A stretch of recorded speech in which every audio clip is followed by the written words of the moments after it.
my 72 Plymouth Satellite Sebring Plus. I've had this car since 2009. It's an exact duplicate of my first car, which I got in 1989. Same color, everything. It was an exact duplicate. That car still exists, believe it or not. It is actually sitting on a mountain in Sherman, Connecticut. It's been up there since 1991. It got parked in a field when it was there. That field is no longer a field, it's filled with trees. I think I have some pictures that I took back in 2012 when it was sitting up there, and I'll try to add them to this video if I can find them.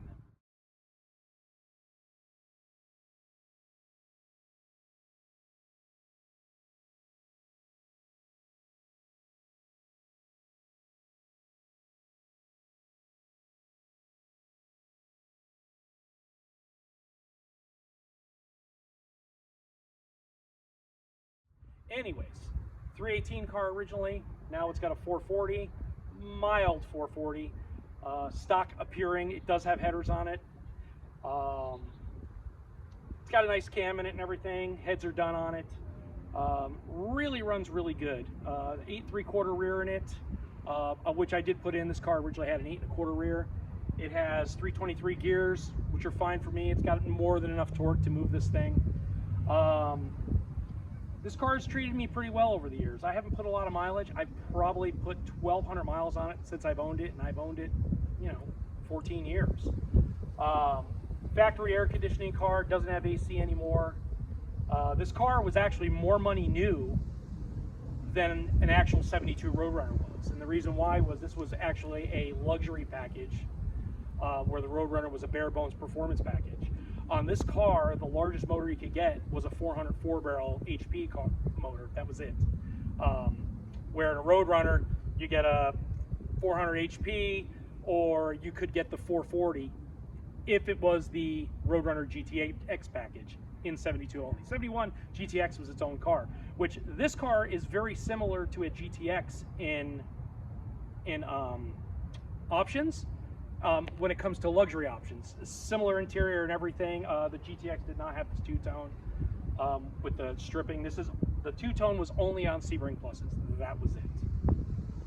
So this car stickered, I believe, for $4,200 in 1972. I still have the window sticker to this car.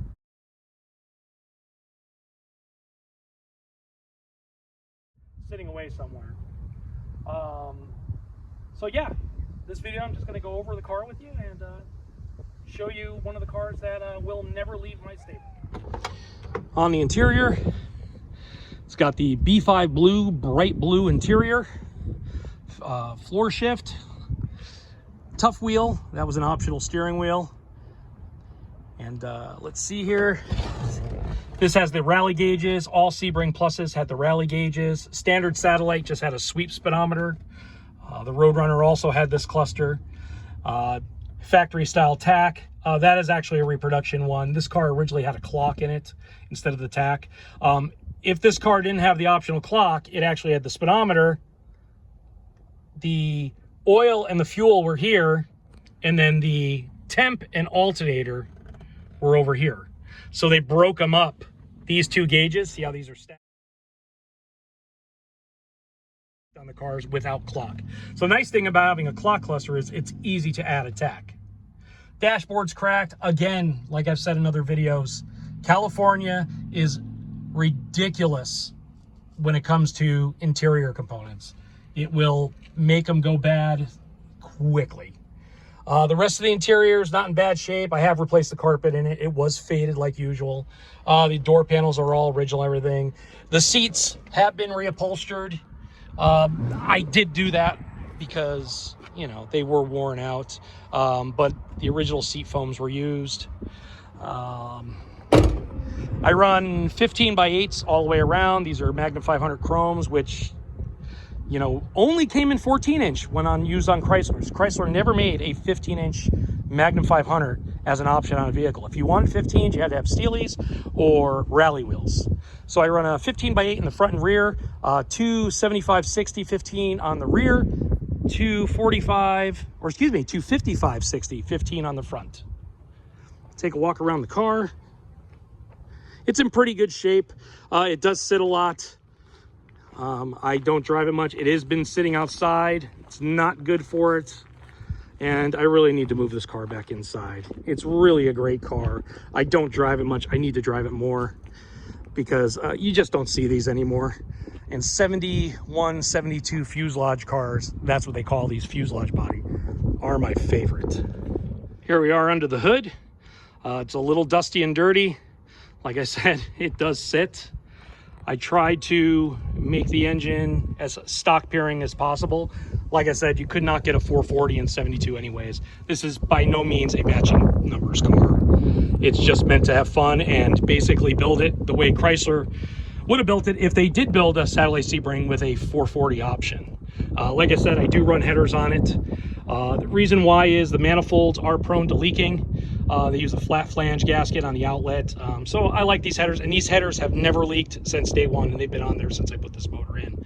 I'm running an Edelbrock intake, but I actually milled all the numbers off of it. So there's no, it looks more like a stock intake. It doesn't say Edelbrock or anything. It's painted all body color and everything. So I run a thermoquad carburetor on it. Been running one of those forever. I love thermoquad carburetors. If you know how to work on them, they work great. There's nothing like them. Great for torque. If you baby this thing, you can actually get around 14 miles per gallon with the thing, which is pretty damn good from a 440 car. If you're into the pedal though, not quite that.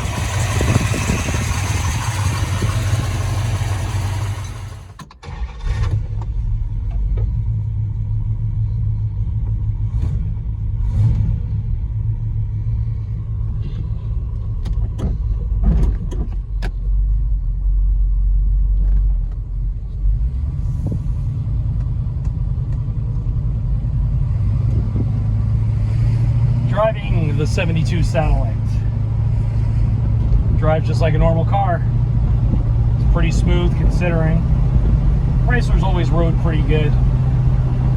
This one is still super tight. You know, rebuilt the suspension. It's got factory front sway bar and all that. Still has its power.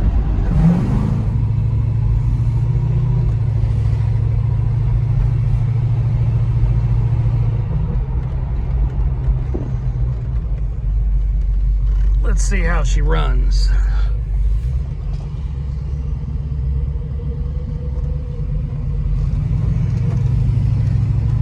Side road in Mexico I use.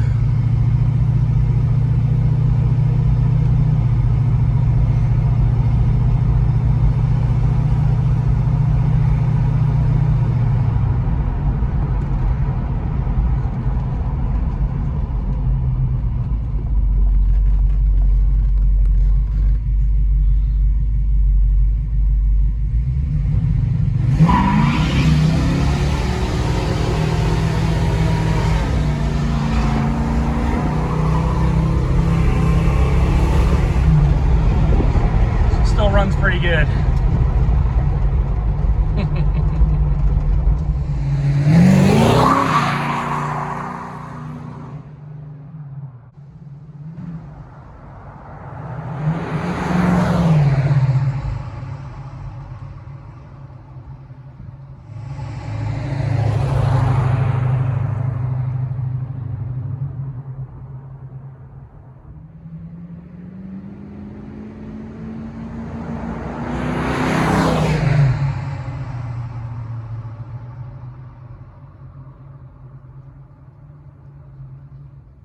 So there you go.